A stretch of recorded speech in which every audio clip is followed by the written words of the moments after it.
Hi,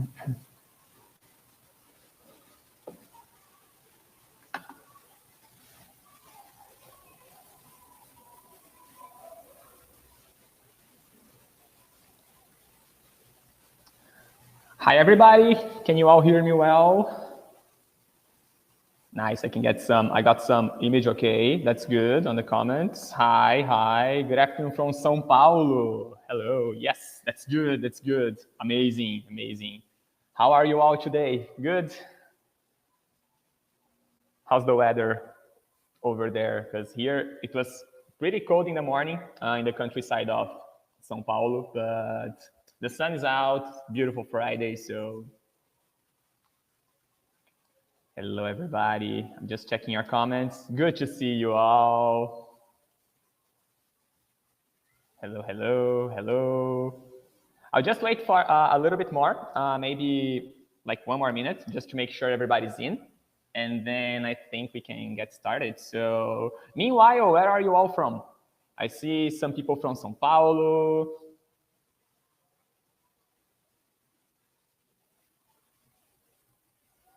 Somebody typing here. Let's see. Everything's okay. Recife, beautiful city. Cold in the south. Hello. That's nice. I'm just check my stopwatch. It's working. That's nice. So everybody, please, if there are any issues with my sound or my microphone, please let me know, because this is a very brand new headset, or not, but I think we will be safe. So there we have it. Nice. I think we have 2 minutes have already passed by. That's good. So I think we're ready to start. So hello everybody officially. I hope you are all well. Whenever you're watching this webinar from. I'd like to start by thanking Disal for this amazing opportunity to be here, and also to thank all of you for being here with me on this beautiful Friday. As you can all see by my beautiful background, I'm still at school, so students are gone, they went home already, but hopefully we won't have anybody coming inside the room. So if that happens, that's just how school works. But thank you very much for being here with me today. Thank you very much, Disal, for this opportunity. I think today we're going to be talking a little bit about English as lingua franca, a little bit of how linguistic variation, works within the English language. And I'll try to bring, I hope, in a fun and entertaining way, and also with some interesting facts, a little bit, maybe try to shed some light on different perspectives on English as lingua franca and varieties in general. So if you guys have any comments during the presentation, please put them on the chat. We have the questions and answers mode on. So if you type anything with a question mark, in the end, it's easier for us to access, by the end of the webinar. But the idea here, I'll be talking a little bit around 45 minutes, 50 minutes maybe, about some things related to English as lingua franca and linguistic diversity. But then in the end, of course, we can always have time for questions and answers and comments and everything else. So the title of my webinar is Who Owns a Language? Understanding Legitimacy in English as Lingua Franca. My name is Victor. I have recently defended my PhD in linguistics at the State University of Campinas. And my main area of research is sociolinguistics and historical linguistics. So, and I'm currently an English language arts teacher at a bilingual school. As you can see, my beautiful word wall on the back doesn't make me not be lie, And then the idea today, actually, and I believe most of you have seen my abstract, the abstract of this webinar online, is to talk a little bit about English as lingua franca, but through variationist perspective. So as some of you guys have pointed out, I talked to some teachers in the past few days. I mentioned in my abstract, and I also mentioned that in my article, that's an article coming at the New Routes magazine, amazing magazine with lots of good teachers working on it. I mentioned that English as lingua franca can somehow be seen as a type of variety within the scope of the communities of practice. And this is very interesting because, as we know, most of the studies, most of the research in English as lingua franca comes from the pragmatics branch of linguistics. And variety ends up meaning different things in pragmatics, social linguistics, generative grammar, and so on. And when we talk about variety, and I'm going to show this here, is we don't really have varieties that are static. So a variety, at least within social linguistics, historical linguistics, and the studies of language change, a variety implies that a language changes. So when we talk about a variety of English as lingua franca, we are talking about Englishes as lingua franca. So there is more than one variety, more than one type. And I hope I can show a little bit of this, because somehow when you look into the varieties through a social linguistic lens, we get to see a little bit of the social context in which this language, this variety, this type of language is used. So I hope I can show a little bit of that here. So let's check it. Without further ado, let me move on. I'm changing my slides, so please, if my slides don't show for any reason, just let me know as well. But what are our goals for the next minute? So I'd like to share some insights on a social view of English as lingua franca. And here's the idea, actually. So we do know we have lots of studies showing how the linguistic system of English as lingua franca works. But we also know that English as lingua franca exists in specific communication contexts. So I'd like to try to talk a little bit about how the social variables, and I'll be talking about this term, the terminology, variables, are related to English as lingua franca. And for that, and I think that we can't really see English as lingua franca as a code switching option. And of course, there's a very interesting definition of code switching. But we also have to consider that English as lingua franca has a social environment, which has different people, different situation, different contexts within. And for that, I'd like to start, and I divided this webinar in 3 parts. Pretty much the first one is lingua franca. It has a little bit of theory, but you know, I think everybody here likes linguistics, right? I mean, language in general, so we'll be touching some points on that. Then we'll be talking a little bit about community. So how a community can be described, maybe, who makes parts of communities, what is the power, how power works within communities, and how it relates to lingua franca. And then in the end, like, put some, and I believe I have more questions than answers. That's kind of the magic of this, you know, like of this moment, so we can, you know, exchange some ideas and talk a little bit about it. But also check what is the social side of English as lingua franca. And then I have here this very interesting meme. I love memes, by the way. I think some webinars should be made, you know, we should have conferences only using memes. And here, there's a very good one, the thinking dinosaur. So if English has a lingua franca, why isn't lingua franca in English? And then I remember when I was studying this, back in my thesis, my PhD thesis, I had to deal with languages in context. And then that's a question that came up like in lots of different papers and lots of different authors. How do you classify a language in context? And this is kind of tricky because some older researchers would say, you know, a language in context, a language that is being used, it's not really a language. I mean, it's just like a way for people to find a way to communicate with each other. But then when you look back at the social ground, you know, the social background where these type of language emerges, you kind of see that, okay, the social variables, the social side of this language really, really matters. And when you go back to other types of research, to other perspectives, they will be talking about, you know, we have this language, so you have a lexifier, and that's how it would work. The lexifier is the language from which the contact language takes its basis. And then you have some other features that are added, but you know, that's just a language they use to communicate with each other. And then it kind of gets hard to define what a lingua franca is, what a language in context is. And social linguistics, which is the study of how language and society are related to each other, or how society reflects on language or vice versa, has 3 important concepts for us to better understand how these changes come up. So when we think about languages and social linguistics, we have William Labov, great linguist, has a very, very interesting study with some native speakers of English, and I'm going to show a little bit of that, spoilers. But there are three important concepts in social linguistics that maybe can help the direction of this webinar. The first one is the idea of a variable. So for real above, a linguistic variable is a class of variants that are ordered along a continuous dimension whose position is determined by a linguistic or extra-linguistic independent variable. And then you look at that and you say, my God, that's a very, very fancy way, right, to say something. And then you read other studies and you say, my God, what is going on? What is a variable, right? And I have a very nice example, I think. So you take the word car, we have the C-A-R, right? And the last sound of car is what we call the coda position of syllable. So syllable coda, that's how we would call it in linguistics.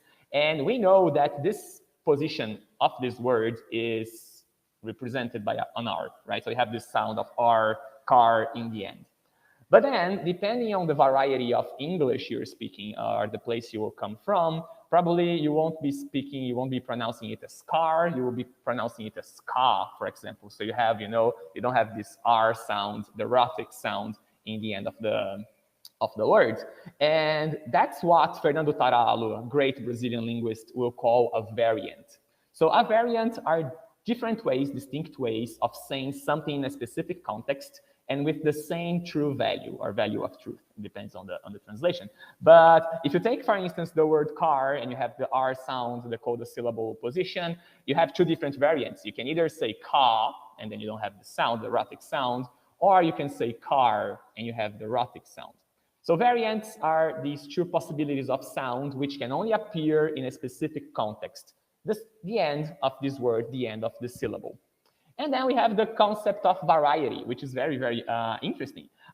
So Schilling Estes, among other authors, researchers, will say that a variety is a specific form of a language or language cluster. And this can include languages, dialects, registers, styles, other forms of languages, as well as a standard variety.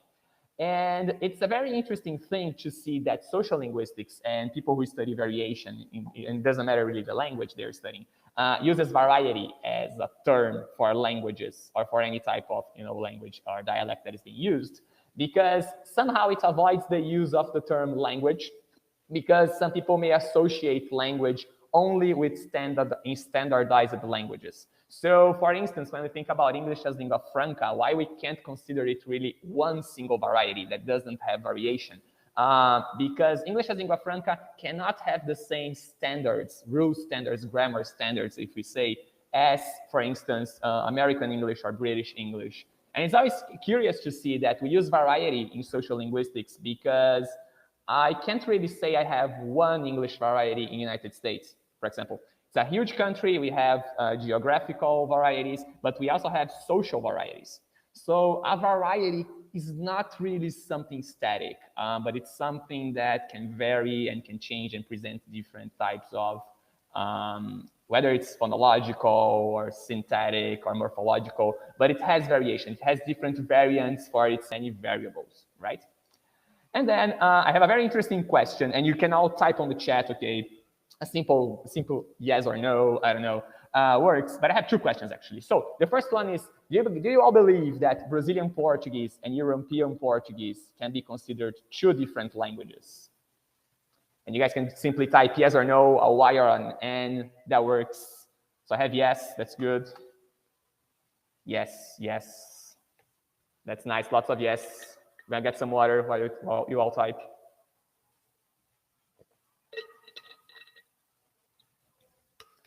Nice, two different varieties of the same language. I love that. That's exactly how I escaped in some of my moments, some moments of my PhD thesis defense, for sure. And then, of course, I can always, expand this question to other languages as well, or other varieties. Are American English and British English two different languages? And then we can just go on and say, yep, they definitely are. And then I had this issue. I wouldn't say it's a problem because it was something very interesting. I had this issue when I was writing my PhD thesis, because in my PhD thesis, I tried I tried analyzing how the contact between two varieties of the Portuguese language, or two dialects, and then I got into a little bit of trouble, would produce certain outcomes. And then that was very interesting, because when I was looking for that, I had to use the term variety. So I have the Portuguese language, Portuguese variety, which has its variations. And then where I want to get here, it all depends, the answer for this question all depends on the methodology you are using to study language.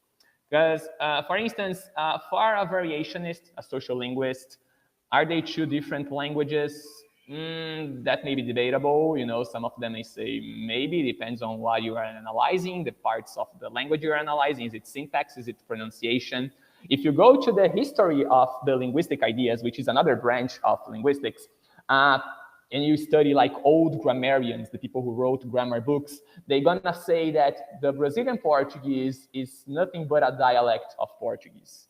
So you have the definition for dialect, you know, like you have one branch says it's a dialect, the other branch says it's a variety. But then if you go to generative grammar, and gerativists, I love gerativists, I won't say anything bad about them. Probably if there is a gerativist watching my webinar, they're gonna say, oh, isn't he so cute? You know, trying to define language, so cute. Because gerativists will work with a different concept. They will say that, you know, Brazilian Portuguese and European Portuguese, the Portuguese they speak in Portugal, they are indeed two different languages because we are not analyzing syntax necessarily or phonology. We are analyzing the core grammar of the speakers. And whenever you have a change in the core grammar, look how beautiful this is. It's an amazing definition. Whenever you have changes from the core grammar of an individual, of a person, of a speaker, that move to its peripheral grammar, there you're gonna have a different language system. As we know, Ferdinand de Saussure is considered by many the father of modern linguistics, and pretty much he had the hard task to transform language into a scientific subject, like, you know, something you can study. So that's why structuralism puts language as a system. And then generative grammar will say, you know, it is a system, but the rules are kind of different depending on, you know, how you study language. So for a gerativist, they are different languages. For a person who is studying grammarians in the history of linguistic ideas, they may be two dialects.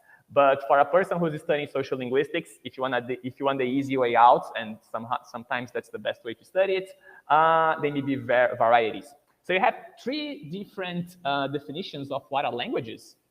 And it's interesting to see that all of them use internal factors of the language as proof to say they are dialects, they are not dialects, they are languages, they are not languages. And once I was talking to some teachers and they would say, you know, it's different languages because of culture. And then another teacher said, oh, can you define culture for me? And then, you know, the discussion, the debate got a little bit heated up. But that's kind of the idea. It all depends on how you're looking at them, right? So the scientific methods in linguistics, in language science is something very amazing, right? Because if you don't have the data or if you don't have the right perspective, you may get into trouble, you know? So we have this another meme I brought here. So when your data says no, maybe it's time to try to see things through another perspective. And yes, this happens as well with English as lingua franca. But just before I move on, so these are some terms on the left side that you may find if you read like papers on linguistics or language sciences. You can have languages being described as varieties, dialects, idiolects, language as itself, codes, jargon. And jargon is kind of like harder because jargon usually is like related to loose words. And then if I say these like loose words, a person who studies pragmatics is going to say, oh my God, you're saying something nonsense. But the point is, all these left side, all these definitions, they all depend on the methodology. So the methodology defines the subject of analysis. And this is like true for all sciences, as well as the conceptual tools used by the analysis and its limits. So it's very interesting to see how you see language, how you perceive language, how are you studying language. For instance, those of you, and I know we have lots of people who study and work with English as lingua franca, they have done amazing work, you know, like whether as trainers or like scientific communication. But if you take English as lingua franca, most of the studies on English as lingua franca, they are carried out on a pragmatics way, on a pragmatics perspective. And pragmatics, for instance, won't acknowledge the social background of the community the speakers are inserted in. So for that, and let me change my slides here, there we go.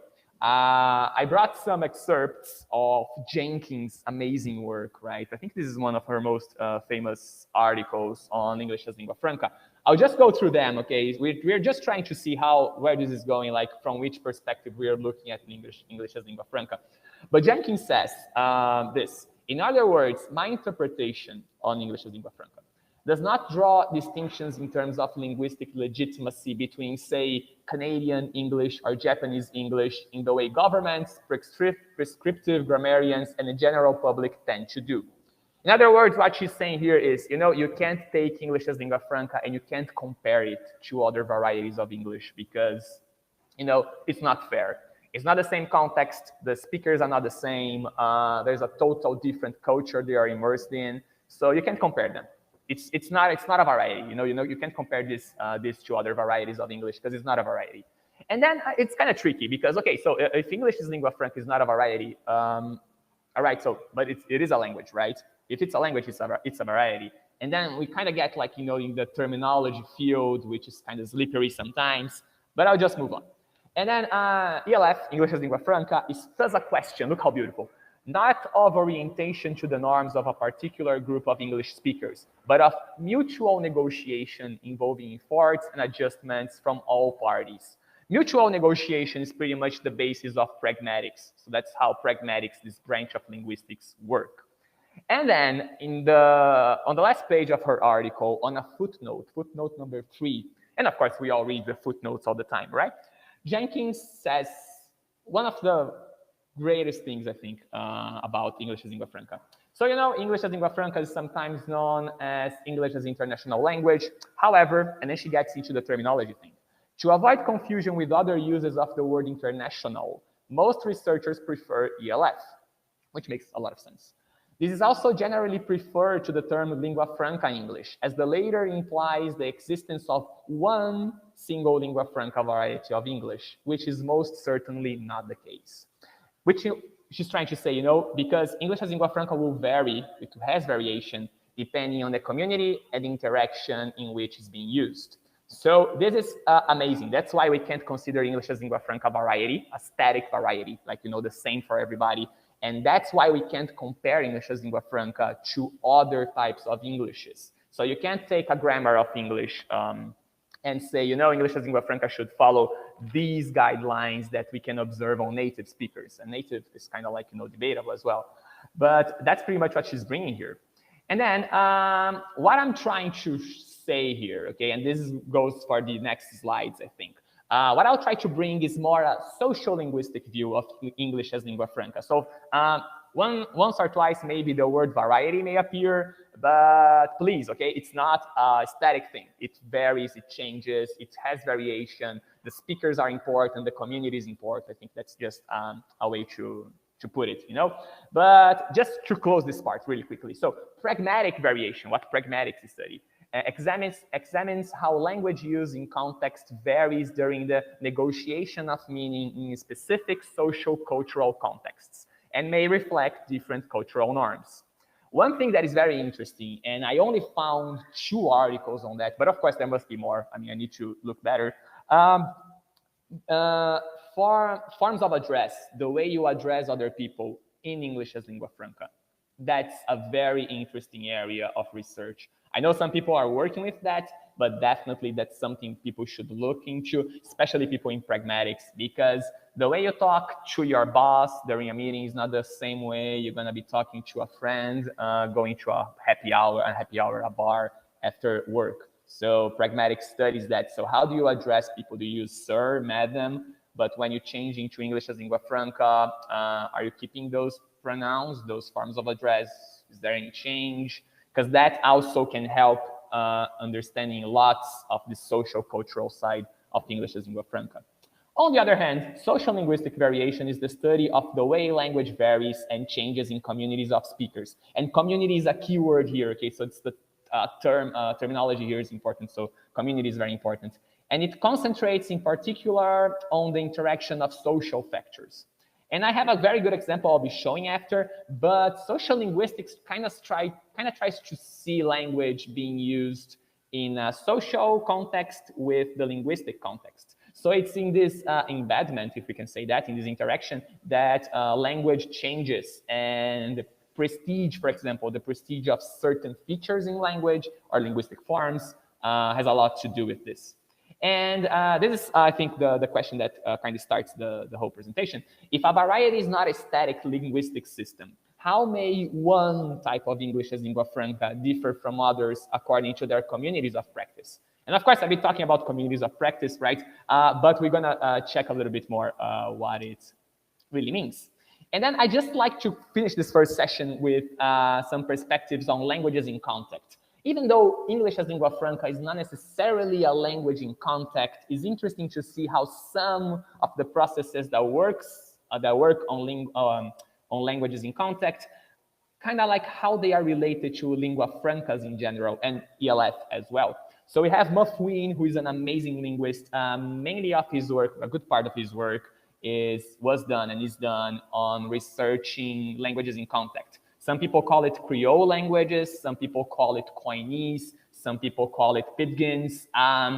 Debatable as well. Muffwin is one very critic on these terms being used. But what he calls our attention in his amazing work of 2001 is how the competition between languages is fundamental on how a chosen language acts as lingua franca.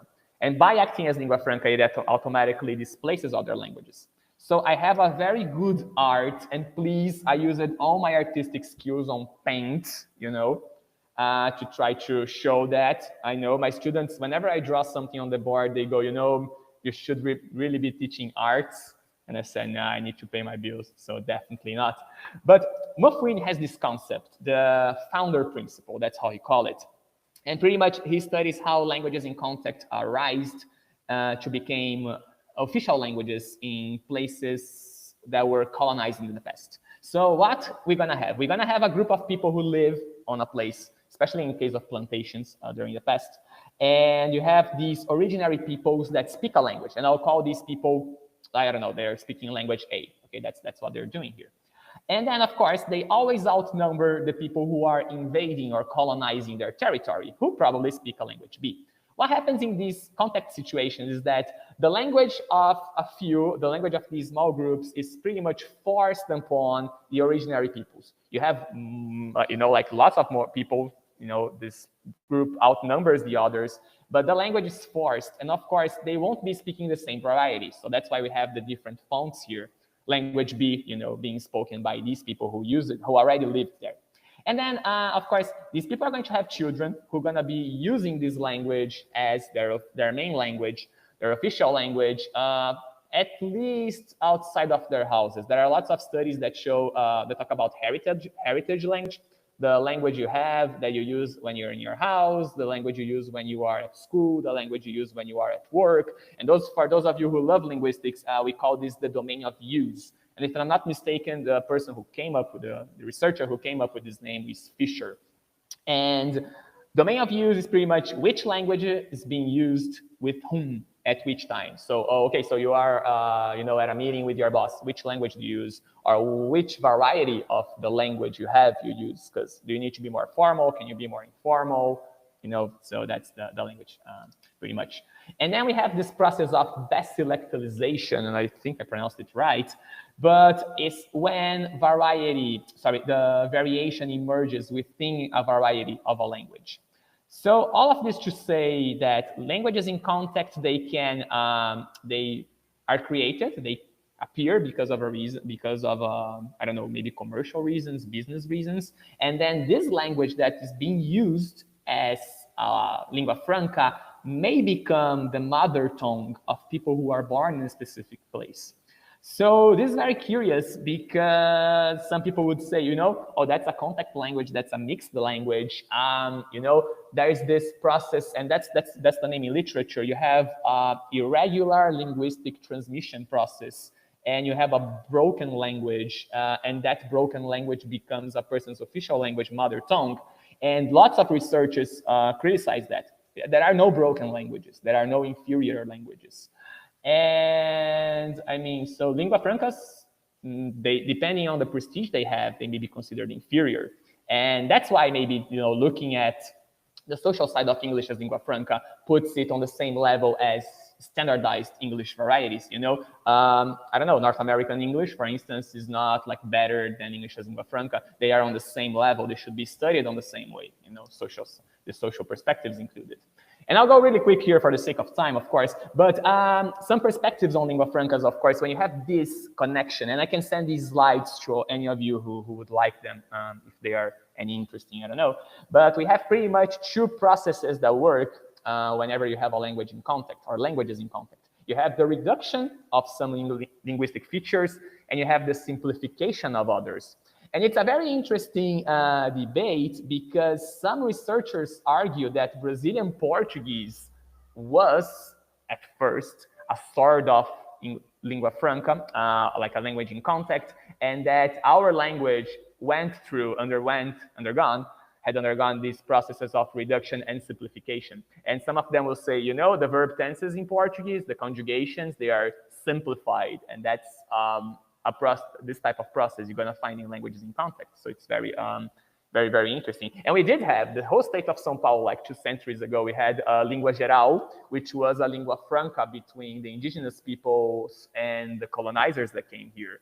And I mean, like 2 centuries ago, that's not very, very long, but somehow Brazilian Portuguese came in and displaced these languages, I'll just move on. So yes, and then what Jenkins does, Jenkins sees this and he says, English as lingua franca is being used, it has its prestige, but how can we make this, we can ensure actually, right, that intelligibility is taking place in English as lingua franca. And Jenkins, a genius, right? She does that because she says, people are going to say that English as lingua franca is just bad English, it's broken English. And I have a very interesting slide coming forth about that. But then she goes, okay, so we need to find some features, linguistic features that can show that people can be intelligible and communicate efficiently using English as lingua franca.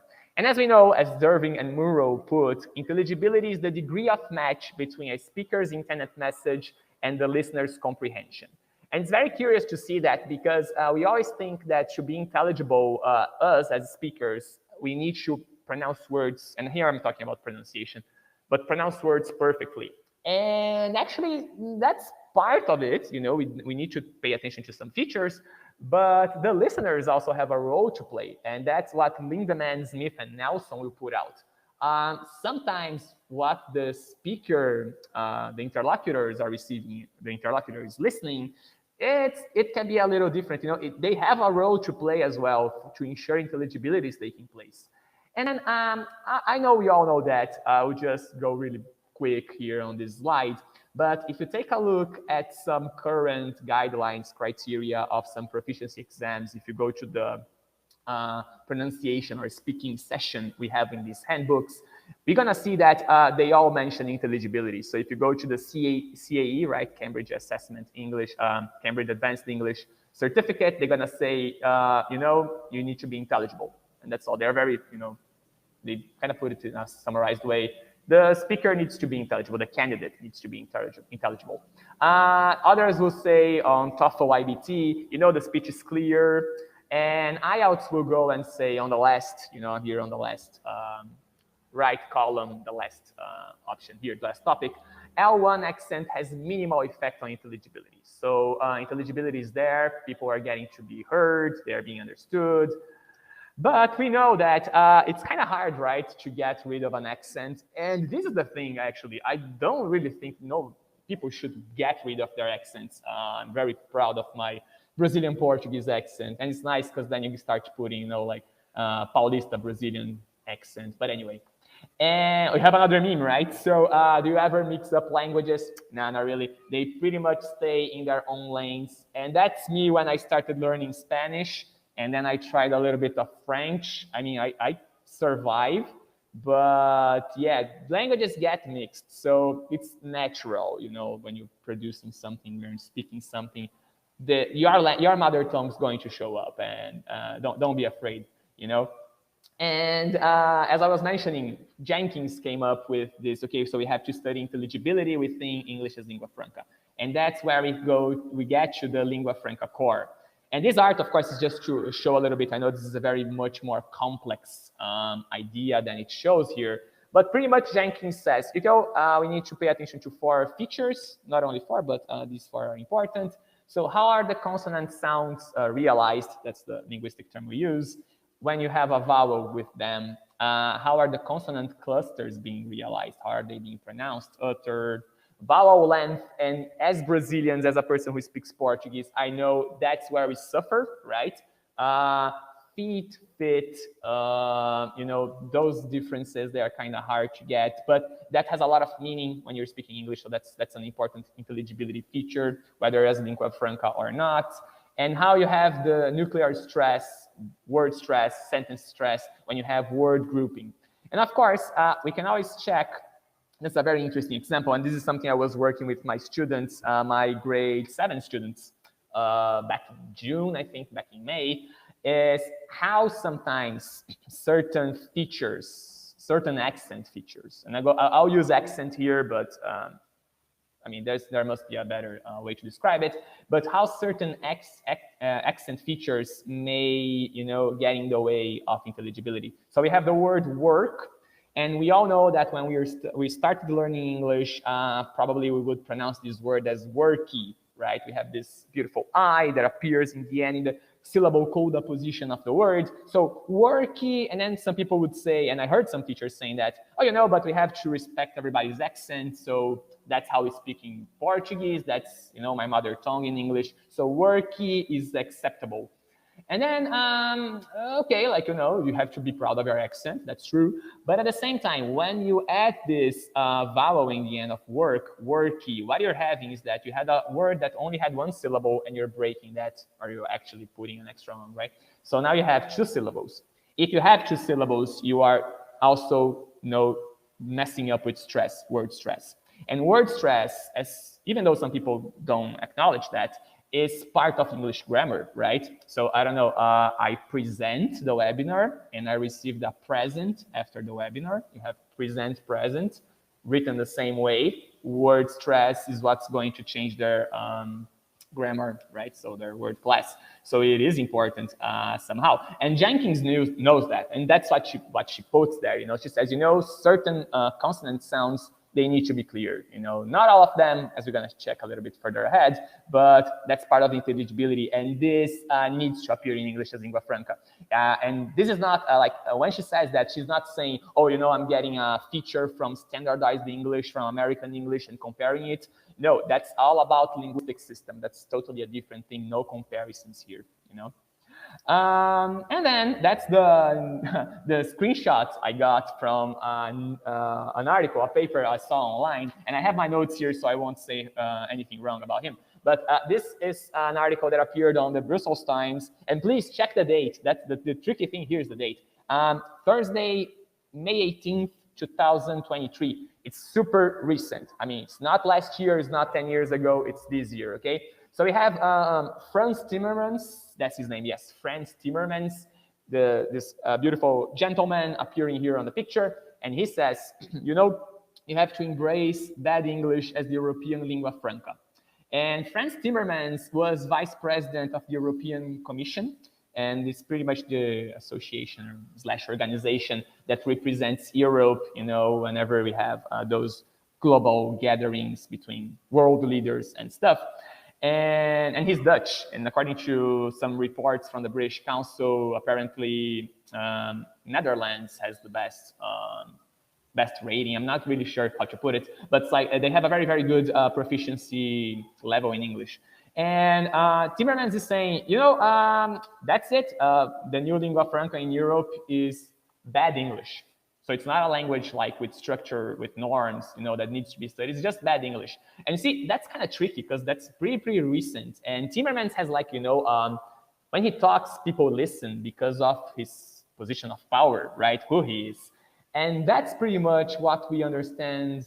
Part of that, of course, I'm not trying to simplify sociology concept, but that's pretty much related to legitimacy. So when we talk about legitimacy in English as lingua franca, and I'm going to show that here, who are the people who are, in charge of the language? Who owns the language, right?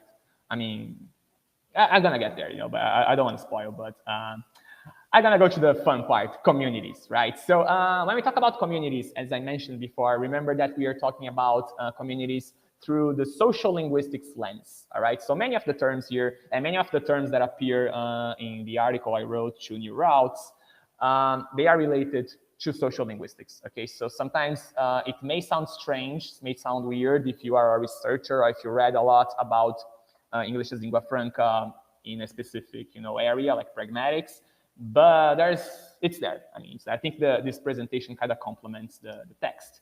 And what is a community? But better, what is a speech community? Because languages are varieties, dialects, jargons. They are always spoken within a community. It doesn't make sense for you to use a language that you use in one community in a totally different community, especially if they are in different countries. Not even different countries sometimes. But William Labov, genius as well, great linguist, will describe a speech community as a community or a group that is composed by speakers who share the same social values towards a language. And Gumpers kind of adds some information. He says that, but it also depends on the number of interactions their members have with each other. And it's very interesting because sometimes you have a city, you have a community, you take a big city like São Paulo, for example, or like, I don't know, New York, London, and you're gonna say, you know, all these people in London, they don't like the, I don't know, northern accent for God knows why reason. And then you're gonna say, okay, so all the people in London are in the same community. Not necessarily, right? Because sometimes specific places, they can't be accessed by people from, you know, certain backgrounds, social backgrounds. The same people who take a bus to go to work are not the same people who have, like, you know, who can go to work on by cars, you know, with their ACs on. So studying communities may look simple. You can just say it's a bunch of people together. But, I mean, socially, we have other implications as well. Davis, in his study, will say that, and I won't read the whole thing, I think the main idea here is the language choice, but that when you think about a community, you can have communities of practice. And the core of a community of practice pretty much resides in the importance of doing something. And more particularly, doing things in a way which reinforces membership in the community of practice. Really quickly, really quick. I mean, I don't know if you guys have friends who work with advertisement. I do have some, and it's very nice to see them when they're talking and they're using Portuguese and they would say like random words in English. You know, I have checked the budget of that meeting, whether they could have said like budget and meeting like in Portuguese. What they are using here is that they are just reinforcing the type of vocabulary, the type of jargon, and jargon fits well here, that their community of practice, that their peers use. So that's pretty much what a community of practice would be. And then you have Eckert and Wenger, and Penelope Eckert is a great social linguist. She has lots of studies in which on what we call the third wave of social linguistics. And the third wave of social linguistics is this branch of social linguistics. So you have a branch of linguistics and a branch of social linguistics that deals with communities of practice. And they will say that a practice is a way of getting something done and achieve an expected outcome regarding it, whose standards are shared by a community. And then she's going to say, you know, anything that is produced within a language, and that includes language, can be considered a product. So the language that is being used in the community in which people have the same objective, and we can clearly and easily think about the marketplace here, is also affected by the community members. More importantly, it's affected by whoever has the legitimacy of this system, as we can call. And Penelope Eckert has this beautiful study, and of course, you guys can check in the slides after, I can send the slides, which I called it a case study, but it's not, it's like a research, okay? We have these two groups of people, the jocks and the burnouts, which are two groups that exist within the school system. And I have my notes here just so I won't say anything wrong, but the jocks are people who, you know, they have a high culture of school. They go to all the events of school. The principal, the teachers love them. They are the people who want to be at school because that's where they do things. That's where things happen to them. And the burnouts, on the other hand, are the people who, not that they hate school, but like, you know, school never really pays attention to them. so they have to find other places or other events. They are the ones who, for example, won't be joining the events schools are, putting together. But you have two groups within the same system, the school system, that are going to produce language in different ways. But at the same time, both groups are going to have the same extra linguistic forces that come from the social counterpart of a community. That's kind of beautiful, right? But I'm going to show some examples. I think it's going to be more clear. And I got some prints from this article that Penelope Eckert wrote.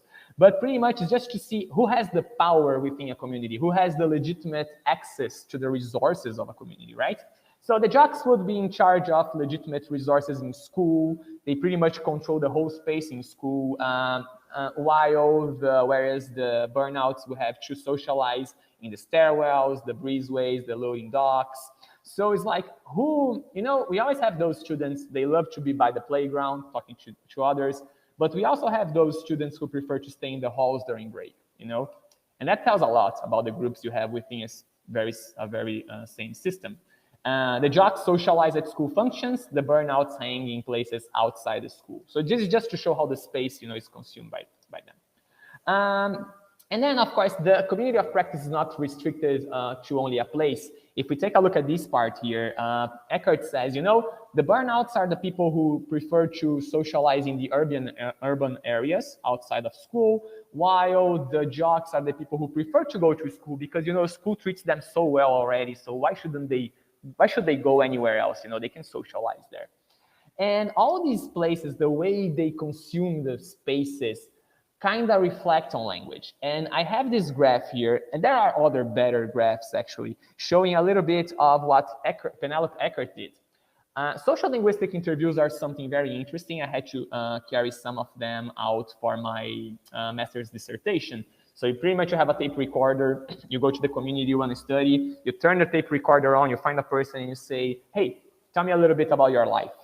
And as the person is speaking, the idea is to have this person trying to talk a little bit about things that matter to them, whether related to school, work, social life. And that's what Eckert did with these people, with these students in school. And when you take a look at this graph showing the monophthongization, cute, right, of diphthongs in English, this is where she found. So if you have a word like play, for example, you have A and Y in the end, people who make a monophthongization of this feature would say something like play. They wouldn't say the E, in play. And it's interesting to see that the first two information we have on the left side are from the burnouts. The other two on the right are from the jocks.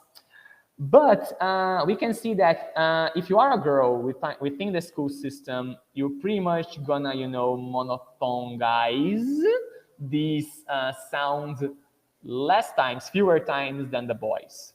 And what Eckert is trying to show here is also that gender plays an important role in the communities of practice. But this is just to show, when we study language, we look for the patterns. So even though this graph may sound okay, so you have lots of data there, but what is this telling me? This is actually telling us that there is a pattern that reflects the community in which they are. And I think that's kind of beautiful. So as I mentioned, you have the school system, these groups within the school system, and who has the power in these relations? Is it symmetrical, asymmetrical? You have the system of school and the jocks receiving the legitimate resources they need, whereas the burnouts are not receiving. But it's interesting to see that both jocks and burnouts, doesn't matter if they like school or not, they really have to, just go with the flow whenever they have to do things at school. Otherwise, they would fail their school year. And Wenger will say that that's when you have this type of community, it's where you can find the hierarchy and the legitimacy roles, which exercise change over a community's various resources, and that includes language. And I have another good example. This is from Labob's work. He studied Martha's Vineyard Island, the community there. It has like 4 distinct social groups, and this is in the north of the New York State in the United States. And it's pretty interesting to see that this community of Martha's Vineyard is pretty much a fisherman's place. So the fishing is how the economy, kind of survives there. except for summer. During summer, it receives so many tourists that the economy shifts from fishing to tourism, and people simply, stop fishing because they get enough money from, the people who are staying there for the holidays. If I'm not mistaken, former US president has a house there, lots of them actually. And it's interesting to see who owns the legitimacy there. It's a community, but where does power reside? Does it reside with the hotel owners or with the fishermen? And then during a sociolinguistic interview, this is what Labov gets. So I got this excerpt from the Brazilian version, but I think we can kind of check this. So this is what he writes. So his mother said, this person, this speaker, has not always spoken like that. It was only after he came back from college, and I think he wanted to sound more like the man by the docks. This is a great example of showing who has the legitimacy within the community, who has the power, who people look up to, who they want to be, who are the people who can somehow dictate the rules here. And then just to wrap up, because I know we are kind of out of time, we'll go with a little bit of the social side of lingua franca. Then, and this happens especially in places, countries, continents like Europe, right? So we have foreign languages everywhere. And then we kind of know this already. We have Carreau's 3 circles of English speakers. It's a a nice way to put it. So you have those people who were born in a nation in which English is the main language, the official language. You have people who were born in countries that were colonized and therefore have English as an official language. Very curious thing, Pakistan, for example, if you go to Wikipedia, you're gonna check that on Wikipedia, on the Wikipedia summary, one of the official languages of Pakistan is English. But we don't get a lot of people saying, oh, I really wanna learn Pakistani English, right? And there's a reason, related to power and legitimacy for that. But we also have this expanding circle, which is the countries where English is learned as a foreign language, right? Brazil included, whether for academic purposes or business purposes, I don't know. When you look at this map, and I promise I'm almost in the end, okay? Thank you for bearing with all this theory that is appearing here. But when you look at a map showing where the multinationals are in the world, we can clearly see that the global south, though this is a very debatable term as well, pretty much has just like, a few multinationals. So what matters here when we look at this map? We have lots of them in the United States, lots of them in Europe, and of course the ones in Europe, that's where the magic happens, right? Because you have lots of multinationals that use different languages, communities of practice, I'll put that way, that use different languages, right? And English has somehow won over there. That's why we have English as lingua franca. But imagine this situation. And this is, I think, the whole question. I have, as I mentioned, sorry, I have more questions than answers, but I would love to get your views on this as well. But when you have an organization, headquarters, I don't know, like the headquarters of multinational companies in the United States, and you have one of its branches in Brazil, you have to talk, so you are the employee, and you have to talk to the boss, and you're gonna use English. So you're using English as lingua franca, for instance. And then this is the thing, how can we be sure that this boss who has the legitimacy within this system is not assessing my English according to his standards, even though English as lingua franca has already, like a very, very solid field of study? Kind of tricky, right? And I put here organization with S and with Z, because this is a very good example of legitimacy as well. I wrote an article some time ago to a British magazine. And when the reviewers sent my article back with 10,000 corrections for me to do, things I had to get better, some of them were, in British English, we write this way, so it would be better if you could change your words. So even though if I'm using English as lingua franca to communicate science, for example, I couldn't really escape the legitimacy that people had in that community of practice, that specific magazine with that group of teachers, I think that's kind of like, what shows up. I also brought an example here, and I'll have to rush this one by, sorry. But whenever you have Cambridge assessment exams, it's possible to get some samples online, and you can get some comments of the, the examiners, the speaking examiners on candidates' performance. And I got this one from one of these exams, and this is what the examiner wrote about the candidate's pronunciation.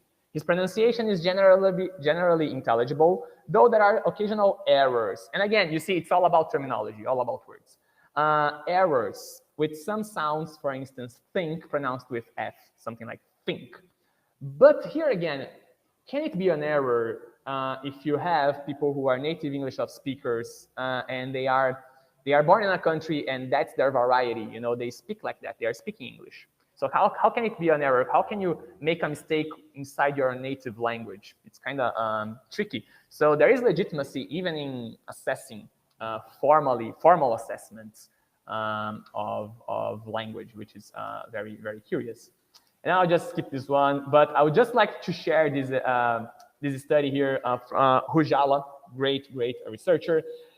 They were studying ELF interactions in a Finnish workplace, and some officer workers, when interviewed, they said, you know, we perceive native speakers as the source of new language information, targets of feelings of envy, because, like, you know, they are the people in the headquarters. They are helpful in negotiation of meaning, so they kind of try, you know, to help us when we don't know how to say something.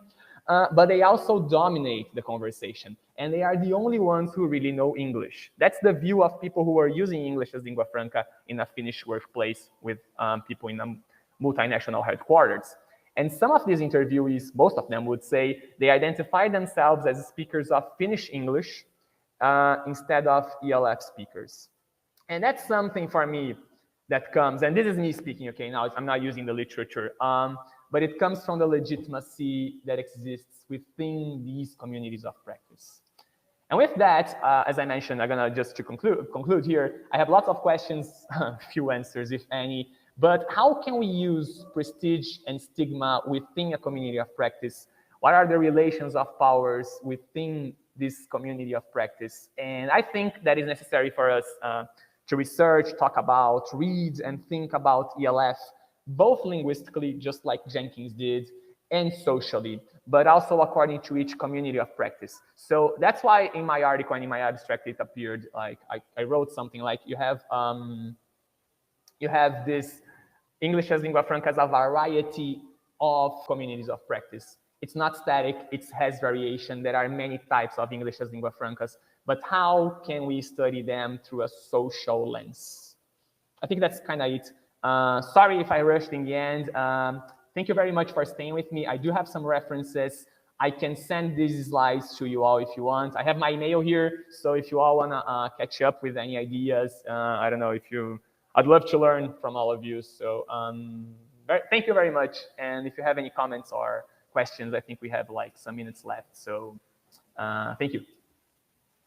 Now check here. We have 3 minutes. Yeah, we can. I took 2 minutes to start, so maybe we can. I just got a message here from people on Disal. Right. That's good. That's good. Okay, so we have 5 more minutes. So yeah, I don't know. Thank you. Thank you for all of you for being here.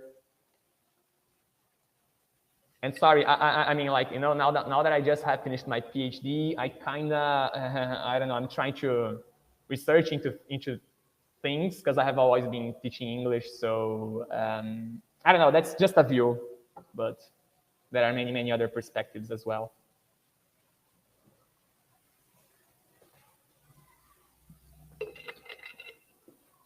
Thank you, everybody. Let me see if we have any questions. I have lots of nice comments, and that's amazing.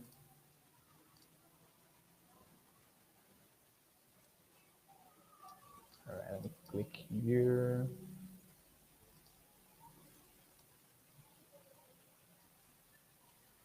And then, oh, just in time, I think that you all can see there's this green bar up here, right, with a link. So if you click there, we have the new routes, and it has just been released. So this is amazing. Thank you all at Disal. That was perfect timing, right? This is great. So please click there. I think we can get a little bit more. There are amazing articles there as well. And I wrote a little bit about legitimacy within English as lingua franca. I do believe that somehow the article and the webinar kind of connect to each other. I think some concepts I couldn't explore you know, like deeply there or here. Maybe that we can check them there. But yeah, that's amazing.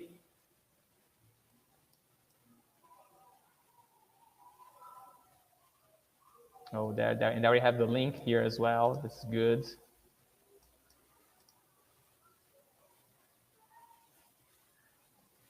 Oh, I do have a question. Do you have any answers to one of the questions in your slide? That's a great question, Maya. I hope I'm pronouncing your name correctly. I'll go back here. And yeah, I do think I think pragmatics, and lots of studies are being done in the pragmatics branch of linguistics, like how are prestige and stigma seen by the speakers, like prejudice maybe.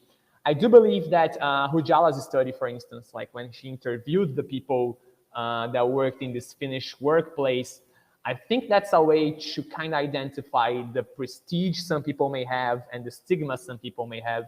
And I know maybe the social questions can be a kind of, I don't know, maybe obvious, right? I mean, he's my boss. He speaks English. You know, I get nervous when I have to talk to him. So maybe he holds the legitimacy. But I don't know. I do believe, and that's maybe something that social linguistics has to look a little bit deeper into, is maybe how the community of practice is structured as a system to perpetuate this, or maybe to assure that legitimacy will always be in one side or on one side of the I don't know, of these relationships. Maybe the prestige one is something that pragmatics is doing already. So I really don't know if I answered. Sorry, I mean, I think I just went in circles. But yeah.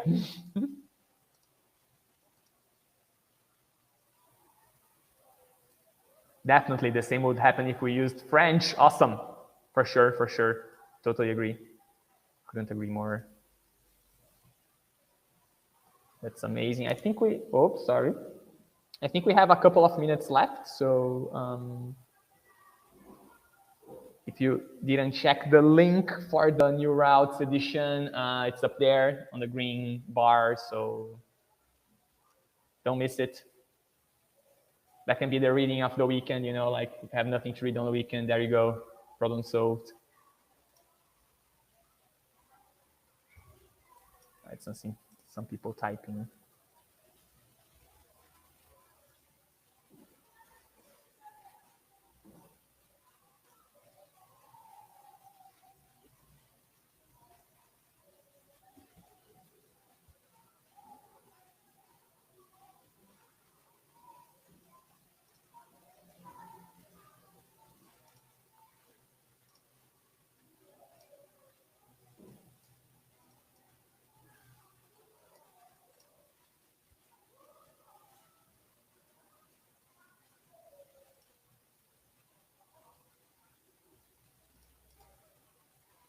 All right, so yeah, just one more minute and then we are, you know, wrapping up. So